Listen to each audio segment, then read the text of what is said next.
Hey there, parents. Welcome to season 2 of the Whole Parent Podcast.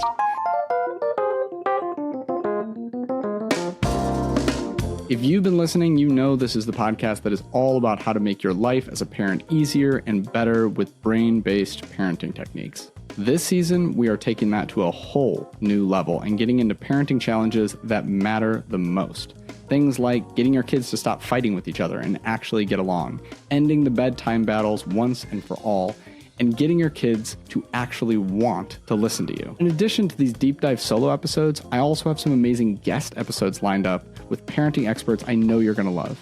People like Alfie Kohn, Dan Siegel, Eli Harwood, Dr. Shafali, and returning to the podcast, Tina Payne Bryson. We also have some amazing experts from outside the parenting world that I think are going to absolutely transform the way that you parent. People like best-selling relationship author Eve Rodsky, the founding director for the Yale Center for Emotional Intelligence, Mark Brackett, and children's book expert and former head of the Children's Literature Department for the New York Public Library System, Betsy Bird. They'll all be here to share their wisdom with you and give you actionable tools that you can start using in your life today. And here's the really big news. My brand new book, Punishment-Free Parenting, The Brain-Based Way to Raise Your Kids Without Raising Your Voice, is coming out right in the middle of season 2 on January 28th, 2025. It's packed with all of the brain-based knowledge and science-backed strategies that you already love to help you tame toddler tantrums, set effective boundaries, and get kids to actually want to cooperate with you, all without ever having to punish yourself or your kids.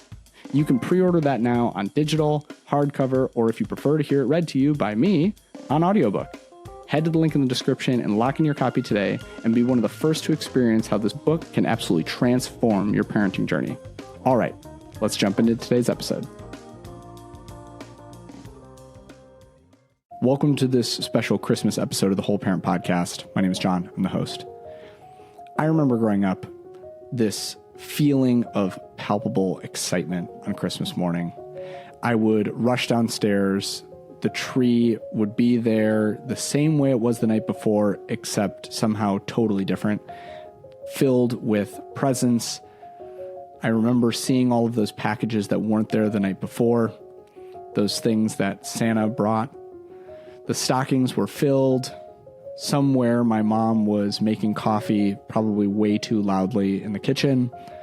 We would all get up, we'd gather around and sit in the living room, a room that we basically never sat in my childhood. There were white couches. We were basically banned from the living room as kids. But on Christmas morning, you were allowed to be there. You'd have your spot. The youngest, me, would pass out the gifts. We would all have our little mountains of presents. And then we would go around the room opening them in order, youngest to oldest. And what I never realized as a kid is how much that whole experience, that memory, probably cost my parents. I'm not talking about the financials of it, although that's certainly a consideration. I'm talking about the stress that goes into the holidays. I now realize as a parent of 4 kids myself that no matter how much joy the holidays bring, there is also a level to which they are just overwhelming. There is this feeling that you have to make everything perfect, a pressure to create these memories, and then just exhaustion that comes from doing all of that, juggling all of these things. You're going to holiday parties, you probably are getting backed up at work, you're not doing the things that you need to do. It is a lot. If you're traveling, that's a whole separate thing. And it's easy to think that it's just a holiday thing, that we're stressed because of the season. But even when the holidays end, when you go to that last Christmas party or New Year's party or whatever, what you realize is that the stress does not go away. It's not just for the holidays. That every day in the life of most parents is stressful. For parents, there has basically never been a more stressful, more overwhelming time to be an adult. The demands of work and family collide with the constant noise of our modern world, the endless notifications, the pressure to do more, the nagging feeling that we're never quite doing enough. Today on the Whole Parent Podcast, we are talking about stress. We're talking about why life feels so heavy for most parents today and what we can actually do to change our brains to have less stress, to feel less overwhelmed. Our guest, Dr. Aditi Nerurkar, is a leading expert on stress and resilience. She has graciously agreed to do this podcast so that we as parents can understand how our brains are wired to respond to stress and how we can do some simple science-backed strategies that can reset our brains when it feels like too much. Because even though the holidays amplify stress for many of us, they also give us this invaluable opportunity to pause and reflect. What if we can find ways to go into 2025 to move through life with more calm, with more patience, not just during this season, but for the entire year? That's what we're talking about today. And if you want a parent with less stress, stay right here.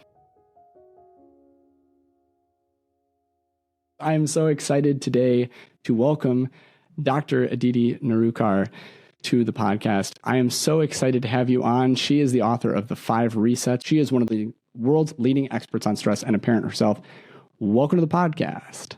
I am so excited to be here, John. You know, I am such a fan of your work and watch almost every video you do and bring those parenting tips into my own life. So really a pleasure to join you today.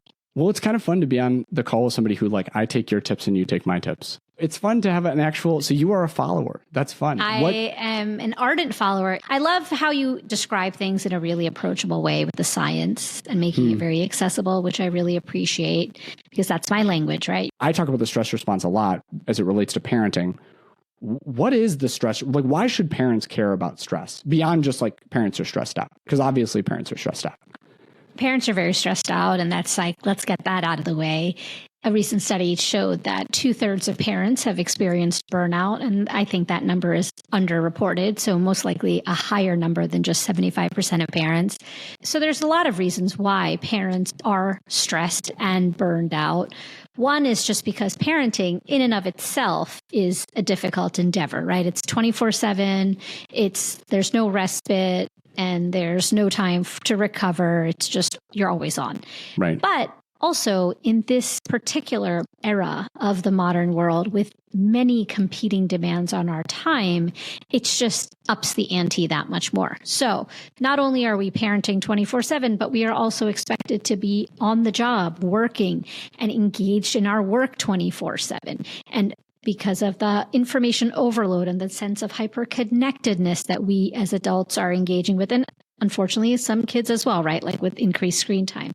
Absolutely. That has a direct influence on our brain, on our neural pathways, and our stress response. So not only are we engaging on a day-to-day level with a lot of stress, being a stressful job, the greatest job you'll ever love, being a parent. However, there's external factors as well. And then also the lack of social support that many parents are feeling. We know that loneliness is a major issue. And back in the day, there was a lot of social structure and infrastructure built into parenting. Oh, yeah. An entire tribe would parent together. Right. And now, we know that it takes a village, but really cultivating that village takes time for many people, and often there isn't a village. And so we're really relying on our nuclear family to do the work of parenting when it is really a job of community. So many reasons. What can we do to manage our stress, to reset our brains and our bodies? We can use some of the strategies that I offer on an individual basis, while also very much remembering that these are societal phenomenon. Right. And I think that that's such a compelling point to take the pressure a little bit off of parents of being it is not your fault that you're stressed, right? So if parents are more stressed out than they've ever been, what can we actually do? First of all, what are the 5 resets for anybody who hasn't read the book that needs to read the book? And I'm going to link it in the show notes. But what are some practical strategies that parents can actually do that can actually benefit them, even though stress isn't their fault? So, of course, like you said, John, it's not your fault. If 75% of people are facing a sense of stress and burnout, parents, of course, you are not the exception. You're the rule if you feel a sense of stress and burnout. And you are not alone. It is not your fault. It's like saying in a room of 30 parents, 21 parents are struggling with stress and burnout. And so as you first normalize and validate this difficult experience of parenting, that's really important. When we are working in a clinical setting as a doctor, the first thing you want to do is, of course, when someone comes in, a patient comes in with a difficult experience, is to normalize and validate that difficult experience. It automatically makes you feel less alone. And there is something we call in medicine, it's called the group effect. So that is really important to make sure that people feel supported and there is that sense of normalizing and validating this difficult experience of parenting in this moment in time. And so when you're thinking about the resets, and the premise of the resets is this idea of neuroplasticity. Fancy scientific word, simply means that your brain is a muscle and your brain can change based on stimuli. So when you're feeling a sense of stress, instead of saying, okay, well, this is just how it is and I have to live with this for the next 18 years until my child goes to college, instead, you can do certain things in your day-to-day to actually change your brain and actually dial down that stress response to help you feel better in the moment. And so that's really what the 5 resets is about. So the 5 resets, just briefly, can you summarize what are the 5 resets? I would say, let's talk about the titles, right? So the first is get clear on what matters most. Okay. The second is find quiet in a noisy world. Then third reset, sync your brain to your body. The fourth is come up for air. And the fifth is bring your best self forward. And so in each of these are kind of like frameworks of how to think about stress and burnout. And so it's a roadmap. And so do you have to go through reset 1 through 5? Of course not. You can start wherever you want. But that's just the way I've laid it out, because with the first reset, when you think about what matters to you most, when you're feeling a sense of stress and you are very much in your own way, not because of you. It's not your fault. It's your biology, of course. It's hard to see the future. And so this first reset gets you out of that fight or flight, immediate need for survival, amygdala activated mode, back to that prefrontal cortex. Instead of asking yourself, what's the matter with me? Why do I feel like this? I feel horrible, or I acted a certain way. And instead of asking, what is the matter with me? Instead, you reframe that question and say, what matters most to me?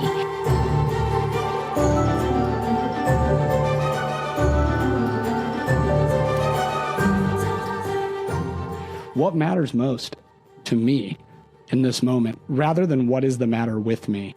I love that. It just really removes that blame, and you start looking at it through the lens of self-compassion, like, oh, what matters most to me, rather than what's the matter with me. The reason you do the whole internal monologue and inner critic of what's the matter with me is because your inner critic, which is that berating voice, is driven by the amygdala, because it's a way to keep you safe.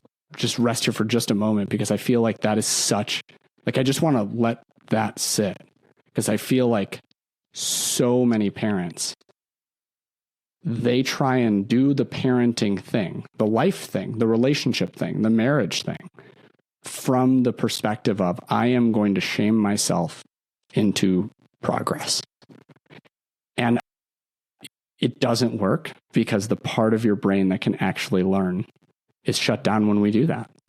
And I feel like that is just that first reset. What matters to me most? I mean, my initial draft of my introduction for the book, which didn't wind up being this, but was not how do you want a parent to get your kid to 18, but how do you want a parent to get your kid to 38? So you may care that your kid goes to Harvard, where you work, or Yale, where my last guest, Mark Brackett, works. You might parent in such a way to get them to those 18-year-old goals. But as you've pointed out, as Mark pointed out in the last episode, that's not the end of the finish line. That's not the real finish line here. I feel like that is really the big question, because, when you're feeling a sense of stress and burnout, like we've already talked about, it's hard to see the forest from the trees. You don't really know when you're on the journey how far you've come. And so even if you have made great progress with your stress and burnout, you need something measurable for you to say to yourself, oh, wow, yeah, I really have done great, because of that inner critic that is always berating you. And really that voice, how do you combat that voice? How do you say, wait, hold on. in fact, I'm doing kind of awesome with my stress and burnout, and this is why. And so it's a way to reframe that conversation, that internal monologue as well.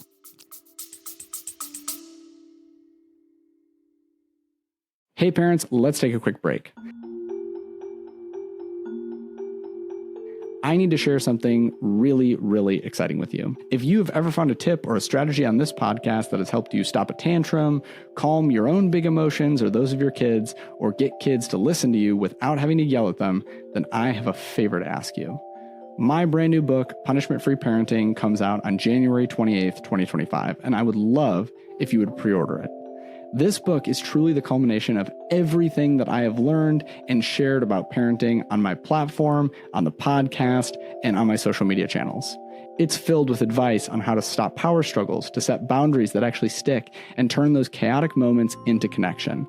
At the end of the book, I even have this 5-step whole parent method. It's an acronym that you can use whenever your kids are in those big emotion states, when they're in a tantrum, whether they're 2 or 21, to get you through every single time without having to reinvent the wheel. So if I've been helpful to you on your parenting journey, please consider pre-ordering the book, because it is absolutely the best way to help me keep doing this work. Plus, the book is going to give you the actionable tools to tackle those big everyday challenges in ways that I could never do on the podcast.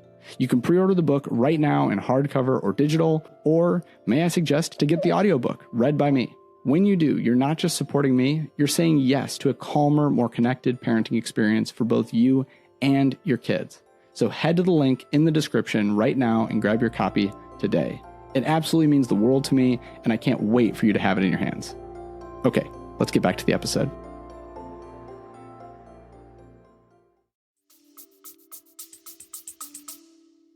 So parents are stressed out. It's not our fault. We get that. But how do we get less stressed? So if you think about how do you change your brain, just breaking it down, whether it means like choosing a different food, or I'm going to start exercising and I never did, or I'm going to stop yelling at my children, or whatever it is that you want to do. I want to go to bed earlier. The way you change your brain, habits, like how do you form habits? First, it takes 8 weeks to build a habit, and falling off is part of habit formation.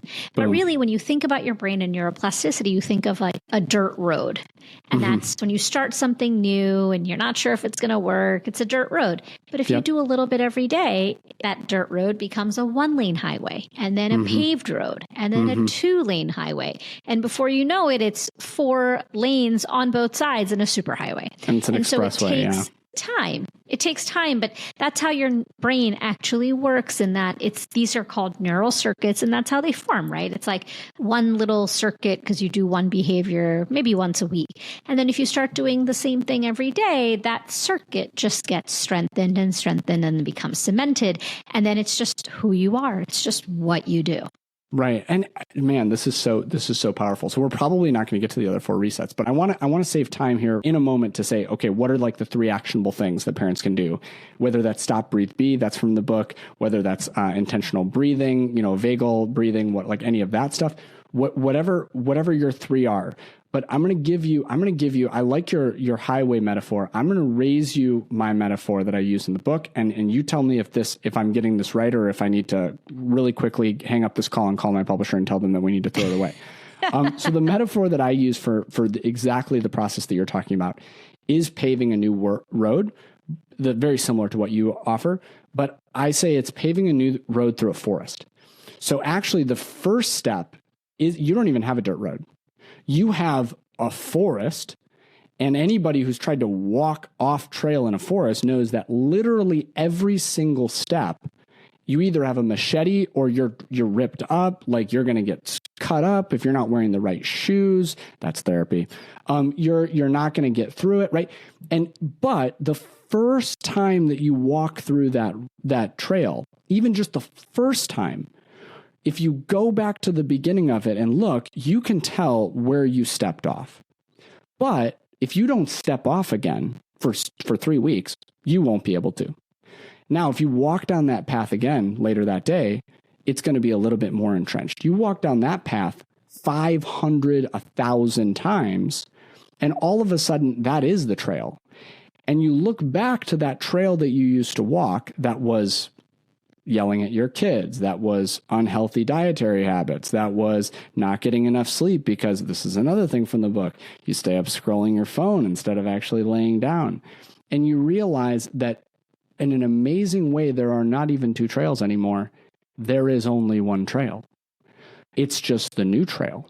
That actually, through neural pruning, not only do we get to build new highways, as you say, but we actually get to remove old highways, and that it actually becomes easier, not in a, oh, well, it's easier because I learned how, but in a, actually your brain, it is easier for you to do the thing that you are intentionally doing.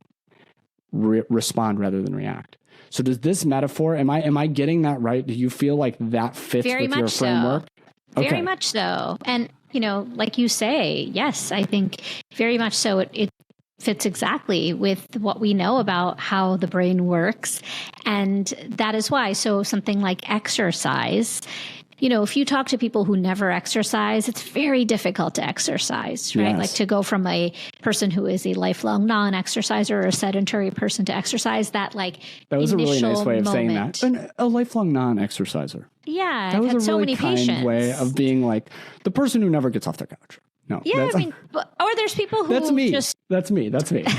So, and then you have people who exercise every day. Right. And, we're all just people. How did that happen? It's because your brain changes. So your prefrontal cortex gets thicker. And so then when you're exercising, it's just easier to make that decision. There's no decision fatigue of should I go? Should I not go? Then there's the ripple effect. When you start exercising, guess what? Your cravings, your food cravings change because of your prefrontal cortex, because it's gotten thicker. So instead of eating the entire, maybe, I'm chocolate cake, I love it so much. That's your thing. That's my thing. But instead of eating the whole cake, I will only eat a piece of the cake because I've been exercising every day, because my brain has changed. So it all kind of adds together, and it's not just one thing, but then it causes a cascade for another thing and another thing and another thing. So that first step is often the most difficult. As we know, it's just a matter of physics, right? To get that first thing moving. The movement, right. But once it's in motion, it just can stay in motion. Well, and I think that's where the okay, I'm going to go off on this dirt road, right? On this time, you are on a highway. When you try and build that, to use your metaphor, when you try and build that new neural pathway, that new dirt road, it's not just that you're choosing to walk down the hard road. It's that there is another road, and it's available to you, and there's a whole chocolate cake at the other end. And it's not an unappealing thing. And especially in a world where we're constantly burned out and stressed out, the idea of bypassing our established neural pathways feels, when we're constantly in survival mode, really hard. But we can. And I think probably some of the easiest ways, some of the most effective tools are some of the resets that you provide. I shouldn't say the resets, some of the actionable evidence-based practices that then lead to those long-term resets that can rewire your brain. So if you had to give some practical, okay, parents are listening to this, they're step one, call to action. How can we do it? First and foremost, John, everything I recommend is practical, because as a doctor, I've had so many patients who, everyone has a full life. Everyone's busy. And me as a working mother, everyone is just strapped for time and energy. And so it has to be practical and easy, or you won't do it. So the first thing is you try, one thing I love, which was my gateway into this whole world of mind-body medicine and stress management, was stop, breathe, be. Everyone has 3 seconds, and this is a 3-second brain reset. And so in that moment of chaos, we have all been there as parents. You can stop, breathe, and be. The instructions are in the name. And when you stop, breathe, and be, what you're doing is that you are getting out of that what if anxious thinking, which is about the future. Anxiety is a future-focused emotion. You're thinking about what if this happens and what if that happens. And it gets you back in the here and the now, what is. So it's away from what if thinking, back to what is. Stop, breathe, be. You can use that anytime, anywhere. So stop, breathe, be. That is step one. And I remember this part of the book. When you get to this part of the book, it is absolutely profound when you talk about putting your hand on the door handle of going into these rooms where you have patients and being like, okay, I am going to stop, breathe, be. I definitely use stop, breathe, be, if not daily, at least every 2 or 3 days when I know I am not in the place to parent in the way in which I want to parent in that moment. What's another one that we can use right away? Another one I love, which I use in my everyday life, particularly at night, like you said, at night when you're scrolling, it's grayscale. So it's a way to create a digital boundary. We have boundaries in every aspect and every relationship in our lives, with our spouses, our kids, our colleagues, yet we have no boundaries when it comes to your digital devices. Man. And so creating a digital boundary is important because, like we talked about at the beginning of this conversation, your brain needs rest and recovery. And if you are constantly on the go as a parent, and then during your downtime, you're scrolling has an immediate effect on your brain. It actually revs up your stress response, your amygdala, because, clickbait works on the biology of stress. And your amygdala doesn't know the difference between things happening thousands of miles away or things happening in your backyard. It's the same response. It's like a light switch. Man, and so good. So good. Yeah. So one thing that I do is, first, we all do it. It's called revenge bedtime procrastination. Very common amongst parents. And so at the end of the day, it's 8 or 9 o'clock at night. You finally get that moment. Your kids are asleep. The kitchen is cleaned. Everyone's had dinner, baths. You sit down, perhaps maybe for the first time all day, do you claim that time as your own? And you start scrolling. You have every intention of going to bed at 10 o'clock at night. Every intention. Sure. And before you know it, it's midnight. What happened? What happened is that your brain just took over the amygdala and you started scrolling. When you're feeling a sense of stress, you're scanning for danger. Your amygdala starts scanning. Like tribes people back in the day, we had night watchmen scrolling at night while the tribe slept, and now we are our own night watchmen. So we scroll and scroll and scroll. We see something that looks interesting or dangerous or curious. Sure. We go down that rabbit hole. And before you know it, it's midnight and you have shirked on your sleep. And again, this is not a knowledge thing. We all know that going to bed early is important. It's good for our brain and our body. We tell our children to have strict bedtimes, and yet we are so lax with ourselves. It's about parenting ourselves a little bit better. Absolutely. So grayscale. So all you do is you set your phone to grayscale. Every phone is a little bit of a different way to do it.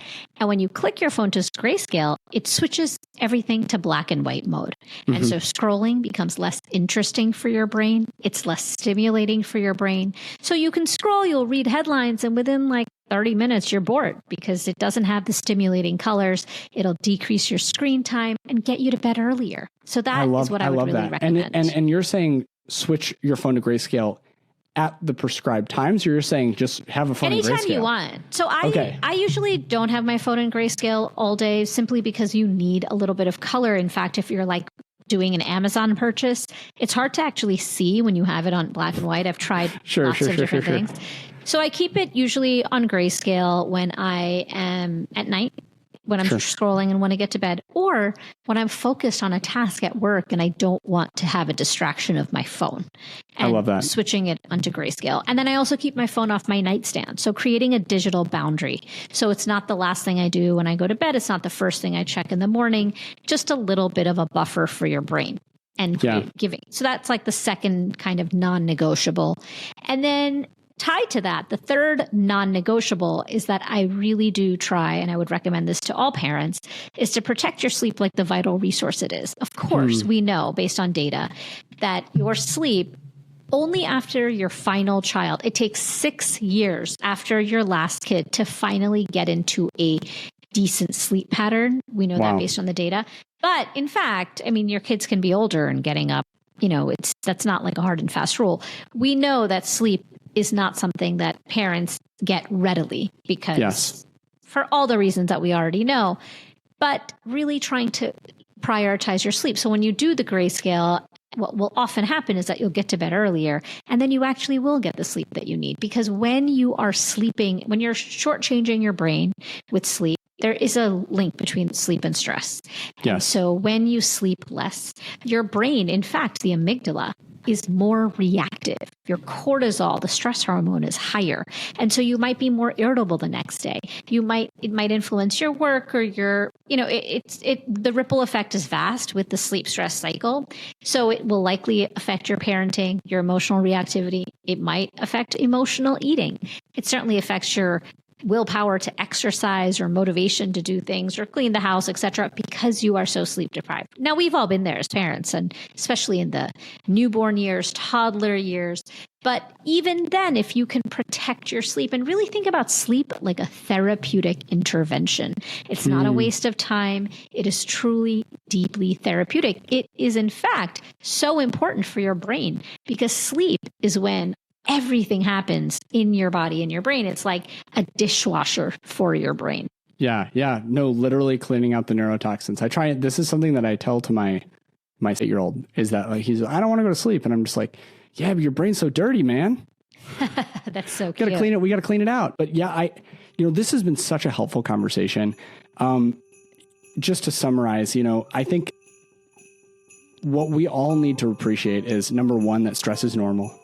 Number two, that most of the stress that we're feeling in the modern 21st century is maladaptive and not adaptive.